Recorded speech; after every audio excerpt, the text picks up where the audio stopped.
अस्सलाम वालेकुम एवरीवन। आज जो मेजर हम चीज़ डिस्कस करने वाले हैं that is going to be the CSS essay topics. हम लोगों ने देखना है कि दैट एग्जामिनर जब CSS essay का एग्ज़ाम शीट बनाता है, एग्ज़ाम पेपर बनाता है, तो वो कौन कौन से मेजर टॉपिक्स के अंदर से मटेरियल इकट्ठा करता है, कौन कौन से मेजर टॉपिक्स को टच करता है और उनमें से फिर CSS के जो एसेज हैं वो निकालता है।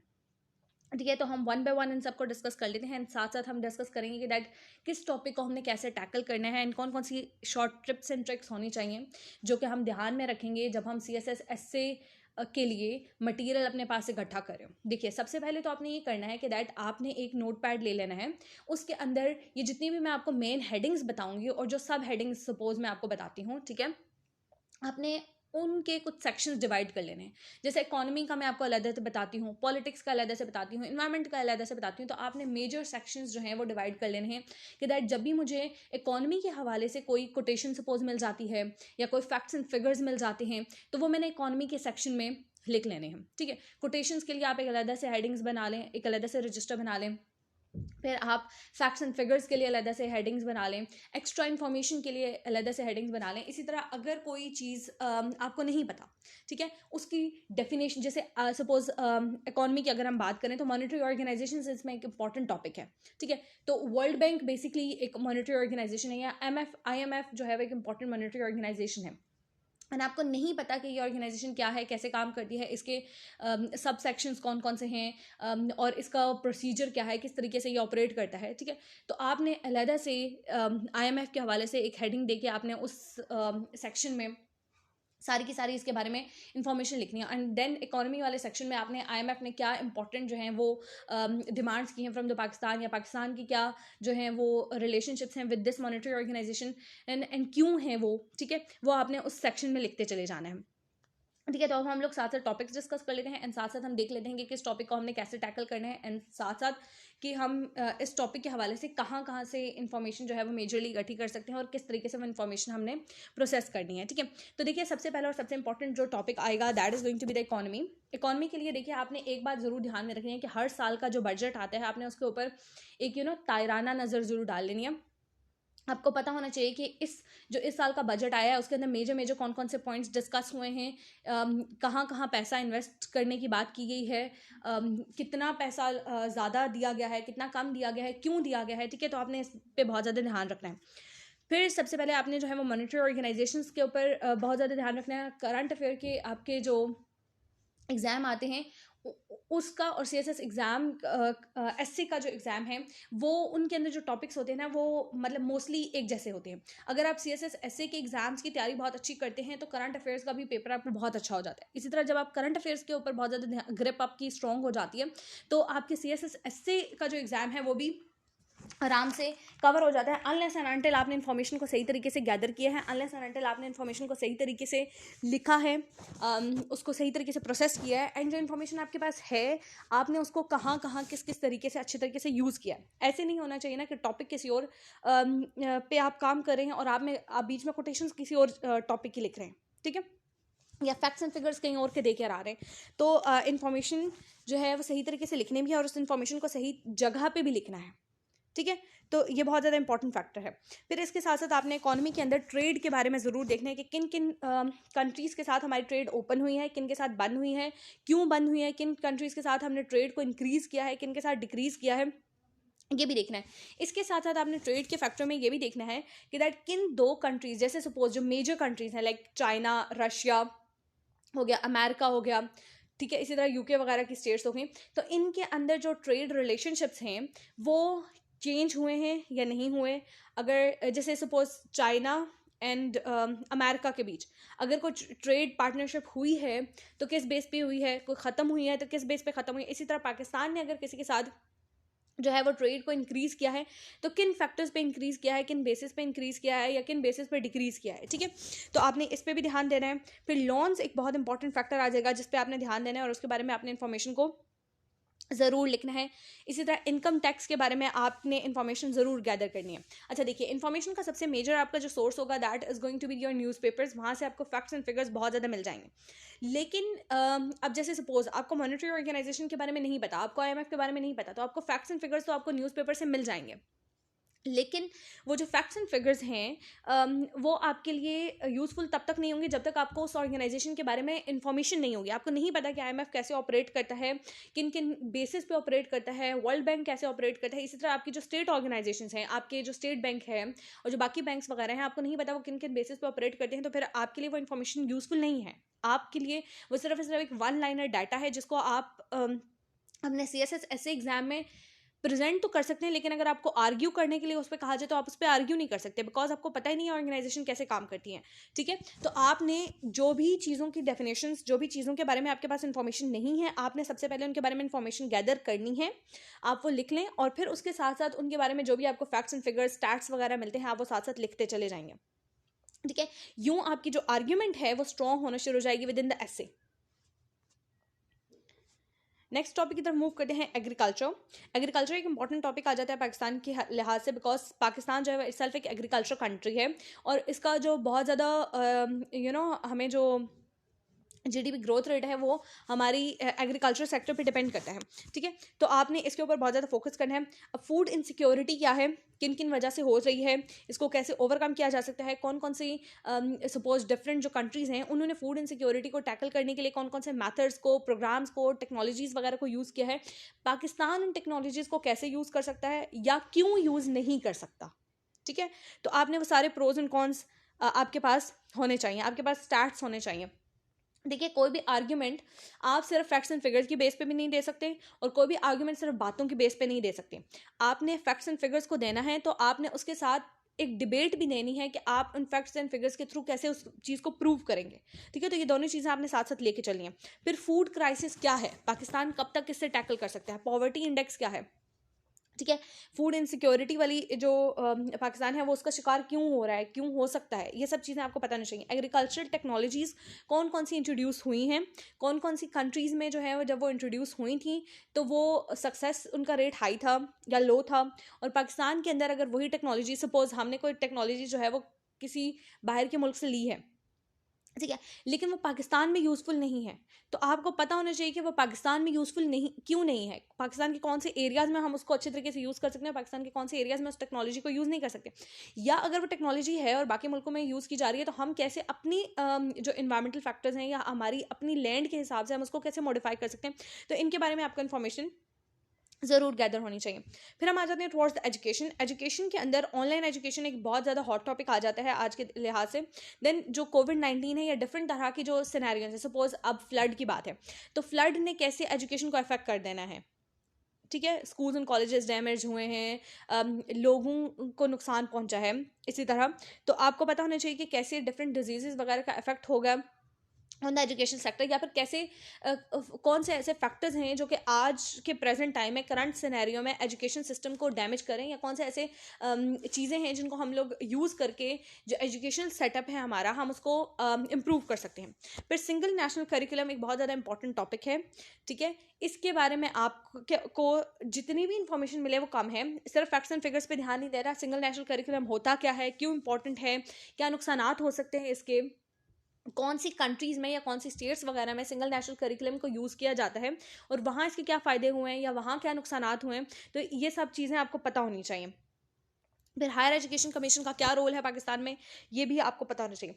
फिर हेल्थ केयर क्या है, ठीक है, ये आपको पता होना चाहिए। हेल्थ केयर के सिस्टम्स कौन कौन से हैं, हेल्थ केयर में प्रॉब्लम्स कौन कौन सी हैं, इश्यूज कौन कौन से हैं, कोविड-19 हो गया। फिर इसके साथ साथ जो हेल्थ केयर में जैसे अब फ्लड्स वगैरह हैं, अर्थक्वेक वगैरह, या फिर जो इन्वायरमेंटल चेंजेस हो रही हैं, मौसमों का चेंज होना, ये सब चीज़ें कैसे हेल्थ केयर सिस्टम को अफेक्ट करें, ये आपको पता होने चाहिए। फिर हम आ जाते हैं टुवर्ड्स इन्वायरमेंट। देखिए, इन्वायरमेंट आज के टाइम पीरियड में एक बहुत ज़्यादा इंपॉर्टेंट टॉपिक है। जब से स्पेसिफिकली फ्लड की बात हुई है, पाकिस्तान में फ्लड आया है, तो उसके बाद से, फिर कोविड-19 के बाद से, ऑनलाइन एजुकेशन सिस्टम वगैरह के बाद से, या फिर ये जो सीजनल चेंजेस हो रहे हैं, ग्लोबल वार्मिंग वगैरह हो रही है, तो इस वजह से इन्वायरमेंट जो है वो एक बहुत ज़्यादा इंपॉर्टेंट टॉपिक हो गया है। तो आपको जब भी इन्वायरमेंट के बारे में कोई इन्फॉर्मेशन मिले, आपने उसको जो है वो बहुत अच्छे तरीके से स्टडी करना है, उसको बहुत अच्छे तरीके से मेमोराइज करना है और उसको बहुत अच्छे तरीके से लिखना है अपने पास। सिर्फ ऐसे stats and facts and figures नहीं लिखने, आपने इसके साथ साथ इसके लिए जो अपने डिबेट्स के पॉइंट्स भी रेडी करने हैं। ठीक है, फॉर भी एंड अगेंस्ट भी। क्लाइमेट चेंज क्या है, इसमें आपको सबसे पहले और सबसे इंपॉर्टेंट ये पता होना चाहिए। फिर क्लाइमेट जस्टिस, क्लाइमेट जस्टिस एक बहुत ज़्यादा एक इमर्जिंग टर्म है जो कि यूज़ की जा रही है. आपको पता होना चाहिए क्लाइमेट जस्टिस क्या है, कब से ये स्टार्ट हुआ, अब क्यों इतना जो है ये एक मेजर टॉपिक बन चुका है कि जो कि हर जगह डिस्कस हो रहा है. ग्लोबल वार्मिंग क्या है, वाटर के जो क्राइसिस हैं पाकिस्तान के अंदर वो क्यों हैं, किन बेसिस पे हो रहे हैं, आपको पता होना चाहिए. इंडस वाटर ट्रीटी वगैरह आपको पता होना चाहिए. फिर फॉसिल फ्यूल्स के क्या नुकसानात हैं, कब ख़त्म हो सकते हैं. इसी तरह पेट्रोल गैस वगैरह के जो इश्यूज़ हैं उनका इन्वायरमेंट पे क्या इफेक्ट है. ठीक है, ये आपको सारी इन्फॉर्मेशन होनी चाहिए. आपने ये सारी इन्फॉर्मेशन अपने पास गैदर करके रखनी है. फिर जुडिशरी क्या है, बेसिकली कौन कौन सी ऑर्गेनाइजेशंस हैं या कौन कौन से जो सेटअप्स हैं जो कि मिलकर जुडिशरी को बनाते हैं या इस टर्मिनोलॉजी के अंडर आते हैं, वो आपको लाजमी पता होना चाहिए. लॉ एंड ऑर्डर क्या होता है, फिर इसी के साथ साथ क्राइम एंड जस्टिस क्या है. ठीक है, एंड जो होल जुडिशरी सिस्टम है वो आपको पता होना चाहिए. इसी तरह जो आपकी जो कॉन्स्टिट्यूशंस हैं पाकिस्तान की, उनके बीच आपको कंपैरिजन बहुत अच्छे तरीके से आता हो. ये आपको पाकिस्तान अफेयर्स में भी हेल्प करेगा, करंट अफेयर्स में भी अपनी आर्ग्यूमेंट्स देने में हेल्प करेगा, और ऐसे के टॉपिक्स में भी समटाइम्स आपको अपनी आर्ग्यूमेंट्स देने में बहुत ज़्यादा हेल्प करता है. जो मेजर आर्टिकल्स हैं, ठीक है, जो स्पेसिफिकली जैसे हाई ट्रीजन के आर्टिकल्स हो गए, फिर जो जिसमें प्रेसिडेंट या प्राइम मिनिस्टर वगैरह के रोल्स की बात हो रही है, वो आर्टिकल्स आपको बहुत अच्छे तरीके से पता होने चाहिए. जहाँ पे ह्यूमन राइट्स की बात हो रही है, जैसे राइट ऑफ फ्रीडम है, ये सारे के सारे फ्रीडम ऑफ स्पीच वगैरह है. इन आर्टिकल्स, ये कौन कौन से आर्टिकल्स हैं, इनके कौन से सब आर्टिकल्स हैं, ये आपको बहुत अच्छे तरीके से फिंगर टिप्स पे आपको रट्टे हुए होने चाहिए, ताकि अगर कोई उनसे रिलेटेड टॉपिक आता है तो आप जो हैं वो डिस्कस कर सकें, अपनी आर्ग्यूमेंट दे सकें उन आर्टिकल्स के बेस पे. देन हम आ जाते हैं टुवर्ड्स द इंडस्ट्रीज़, एंटरप्रेन्योरशिप. ठीक है, एक बहुत ज़्यादा हॉट टॉपिक है पाकिस्तान के अंदर. कौन कौन से ऐसे प्रोग्राम्स लॉन्च किए गए हैं पाकिस्तान के अंदर जो कि इसमें हेल्प आउट कर रहे हैं, जो कि इंडस्ट्रियल सेटअप को इम्प्रूव करने में हेल्प कर रहे हैं, या फिर कौन से ऐसे फैक्टर्स हैं जिनकी वजह से इंडस्ट्रीज जो है वो पाकिस्तान में तबाह हो रही हैं, या कौन कौन सी न्यू इंडस्ट्रीज जो है वो पाकिस्तान के अंदर इंट्रोड्यूस करवाई जा रही हैं, या कैसे इंट्रोड्यूस करवाई जा सकती हैं, या कैसे इंडस्ट्रियल सेटअप के थ्रू हम पाकिस्तान की जो इकोनॉमिक कंडीशन है उसको इन्हेंस कर सकते हैं, या पाकिस्तान के अंदर से जो पॉवर्टी है उसको एरेडिकेट कर सकते हैं. तो ये सारे फैक्टर्स आपने इन पे ध्यान रखना है. टेक्नोलॉजी एक बहुत ज़्यादा हॉट टॉपिक है. इनोवेशन, टूरिज्म, एनर्जी, इन टॉपिक्स के बारे में आपने इंफॉर्मेशन ज़्यादा से ज़्यादा गैदर करके रखनी है. एनर्जी के हवाले से देखिए, आप रिन्यूएबल एनर्जीज़ की तरफ ज़्यादा ध्यान दें तो वो बहुत ज़्यादा हेल्प आउट करेगा. बिकॉज पूरी दुनिया अब रिन्यूएबल एनर्जी की तरफ मूव कर रही है, तो पाकिस्तान के अंदर भी जो है वो गौर किया जा रहा है कि that clean and green energy की तरफ मूव किया जाए.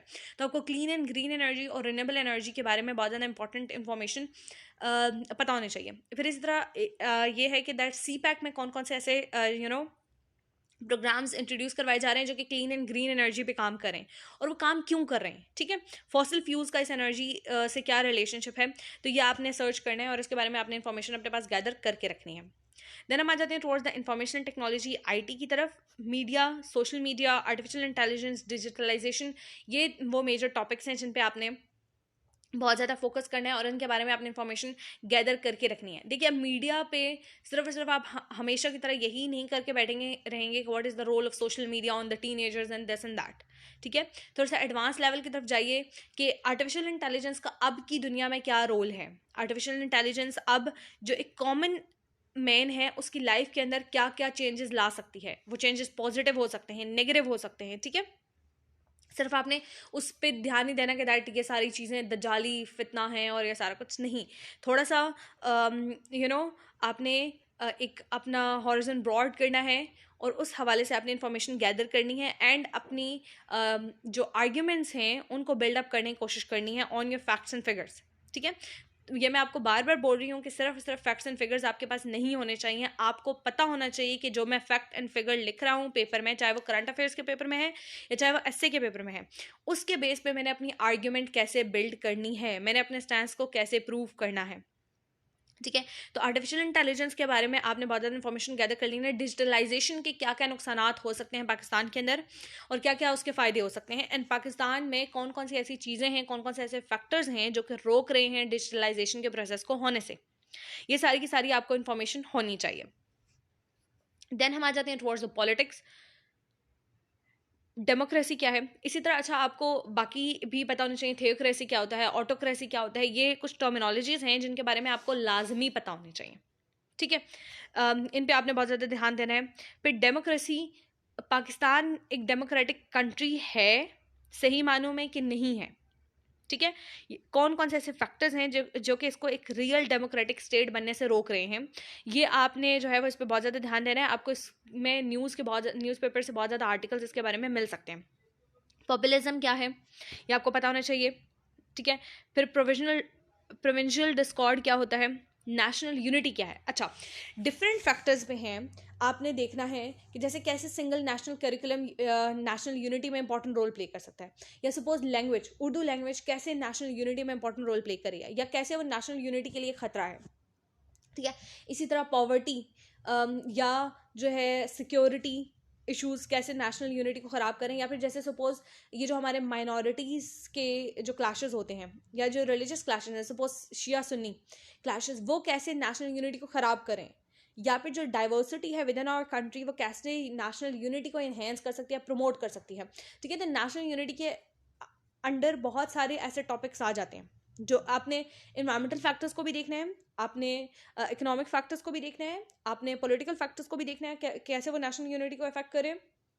फिर इसके साथ साथ आपने जो है वो रिलीजियस फैक्टर्स वगैरह को भी देखना है कि कैसे वो नेशनल यूनिटी को इन्हेंस करें या फिर नेशनल यूनिटी के अंदर एक दरार का काम करें। ये सब चीज़ें आपने लाजमी अपने साथ मतलब इनके बारे में आपने डाटा इकट्ठा करके रखना है और आपने इन चीज़ों को लाजमी ध्यान में रखना है। फिर हम आ जाते हैं towards the women empowerment. Feminism क्या है, फेमिनिज्म की जो डिफरेंट स्टेजेस आई हैं, ठीक है, वो आपको पता होनी चाहिए। फेमिनिज्म बेसिकली क्या है, इसमें हम किसके बारे में बात करें, gender, sex role, gender roles, gender identity, इनके बारे में आपको पता होना चाहिए। डिफरेंट टाइप की जो कम्युनिटीज़ हैं जैसे LGBT+ कम्युनिटी है, बाकी कम्युनिटीज़ हैं।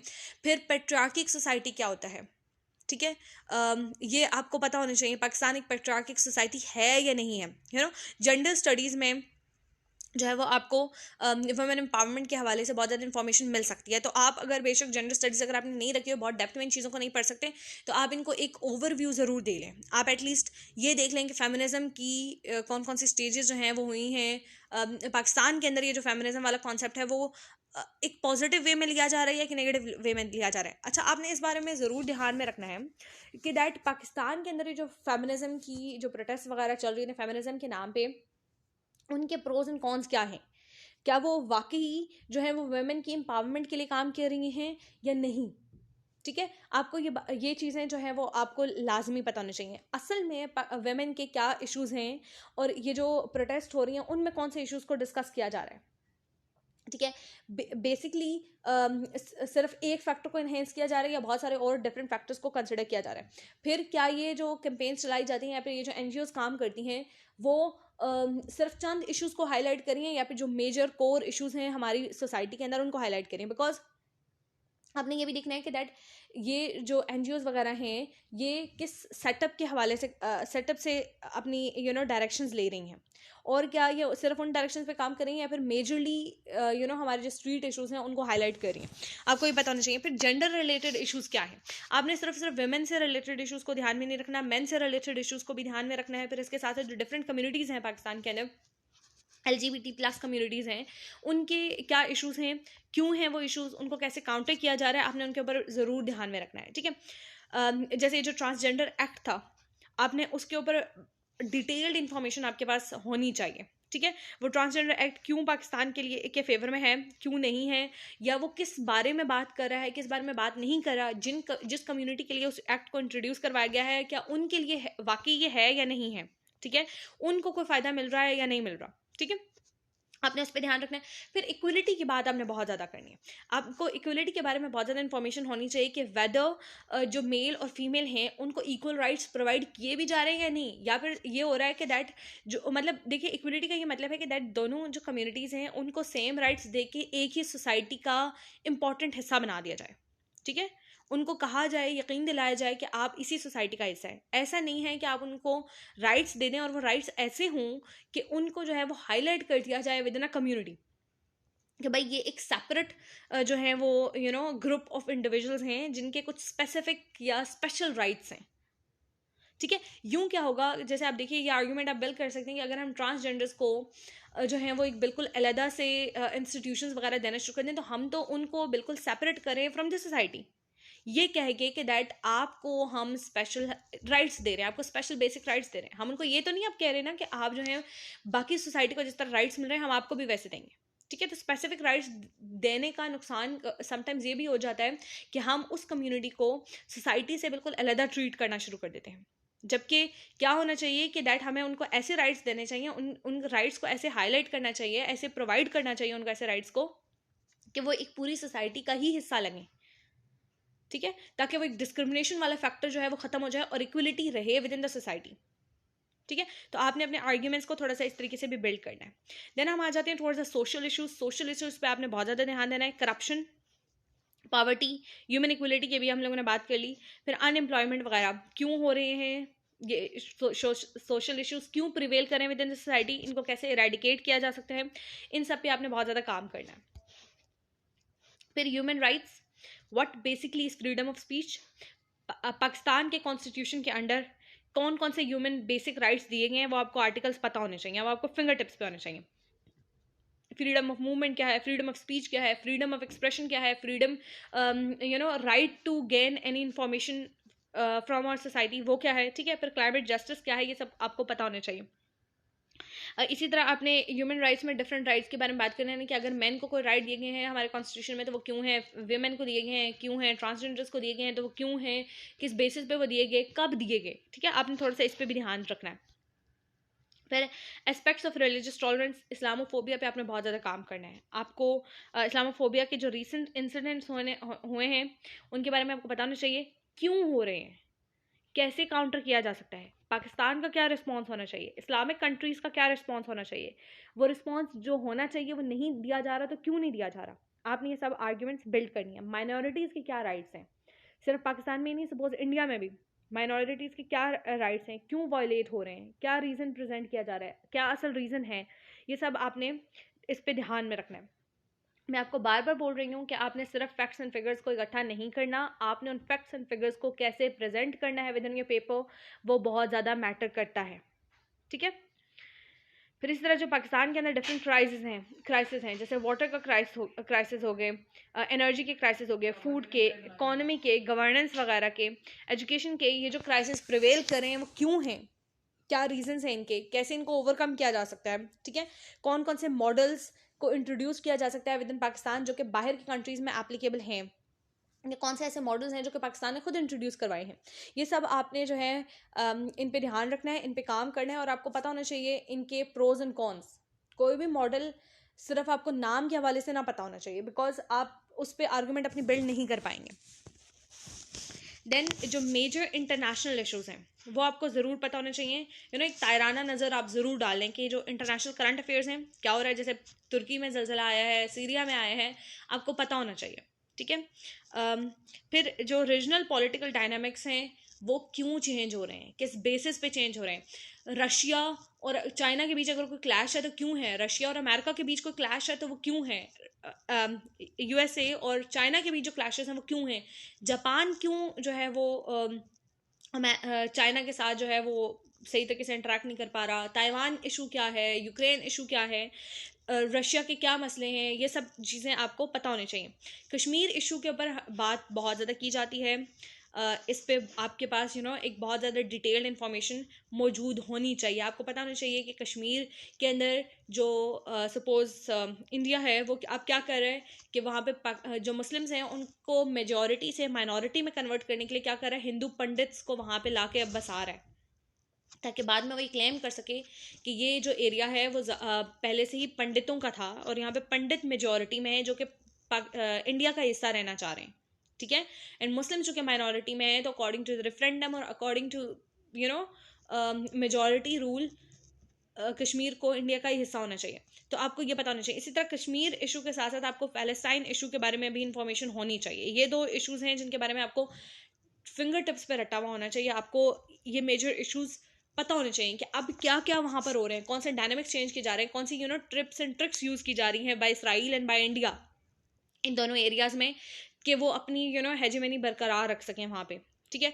एंड आपने ये भी देखना है कि दैट हमने पैलेस्टाइन इशू के लिए और कश्मीर इशूज़ के लिए कब कब आवाज़ उठाई, कैसे उठाई, किन किन फोरम्स पे उठाई, एंड उन आवाज़ उठाने के नतीजे में हमें क्या रिस्पॉन्स मिला है। पॉजिटिव मिला है तो कैसे मिला है, नेगेटिव मिला है तो क्यों मिला है, उसमें हमारी क्या गलतियां थी, हम उसको कैसे ओवरकम कर सकते हैं, आपको ये पता होना चाहिए। यूनाइटेड नेशंस के बारे में आपको बताना चाहिए, IMF के बारे में आपको डिटेल में बताना चाहिए। And at the very and हम लोग देख लेते हैं ये पाकिस्तान के जो फॉरेन रिलेशनशिप्स हैं वो किन किन कंट्रीज़ के हवाले से हमें बहुत अच्छे तरीके से पता होना चाहिए। हम उन रिलेशनशिप की हिस्ट्री भी पता होनी चाहिए, उनका प्रेजेंट सिनेरियो भी पता होना चाहिए और उनकी फ्यूचर प्रिडिक्शन भी हमें होनी चाहिए। ठीक है, तो आपने इन तीनों चीज़ों पे बहुत ज़्यादा काम करना है। यूएस के साथ China, Iran, Afghanistan, Iraq, Saudi Arabia, Turkey and Europe. इनमें से बहुत ज़्यादा स्पेसिफिक अगर हम ले लें तो यूएस, चाइना, अफगानिस्तान, फिर यूरोप वगैरह के साथ हमने रिलेशनशिप्स को बहुत ज़्यादा डीपली स्टडी करना है और इन पर बहुत ज़्यादा काम करना है। होप सो ये तमाम जो मैंने आपके साथ डिस्कशन की है वो आपके लिए हेल्पफुल रही होगी और आप इन डायमेंशंस पे काम करेंगे और आपके लिए हेल्पफुल होगी। रिमेंबर कि आपने नोट पैड लाजमी बनाना है, उसके अंदर ये सारी की सारी इन्फॉर्मेशन आपने लिखते चले जाना है और सिर्फ इन्फॉर्मेशन आपने लिखनी नहीं है, आपने कोशिश करें कि वीक के अंदर, अगर आप बिल्कुल स्टार्टिंग स्टेजेस में हैं तो एक वीक के अंदर एक ऐसे लाजमी लिखें। ठीक है, और वो आपको ऐसे कैसे हेल्प आउट करेगा कि आपके पास फैक्ट्स एंड फिगर तो आपको न्यूज़पेपर से मिल जाएंगे, लेकिन आपको वो पॉलिसीज़ वगैरह के बारे में सर्च करना पड़ेगा, आपको आपकी आर्ग्यूमेंट बिल्ड करने में वो फैक्ट्स एंड फिगर्स ज़रा सी हेल्प कर सकते हैं, लेकिन आपको इन्फॉर्मेशन होगी उस चीज़ के बारे में कि वो क्या है, क्यों है, कैसे है, उसकी क्या हिस्ट्री है, उसकी क्या प्रेजेंट है सिचुएशन है, क्या फ्यूचर सिचुएशन हो सकती है, वो आपको पता होगी तो आप अपना आर्ग्यूमेंट बिल्ड कर सकते हैं। ठीक है, तो आपने सिर्फ फैक्ट्स एंड फिगर्स को इकट्ठा करने पर जोर नहीं देना, आपने अपनी आर्ग्यूमेंट को बिल्ड करने पर भी जोर देना है। होप सो ये सेशन आपके लिए हेल्पफुल हुआ होगा। एंड अगर आपको कोई और इसके हवाले से हेल्प चाहिए तो आप कमेंट सेक्शन में ज़रूर पूछ सकते हैं।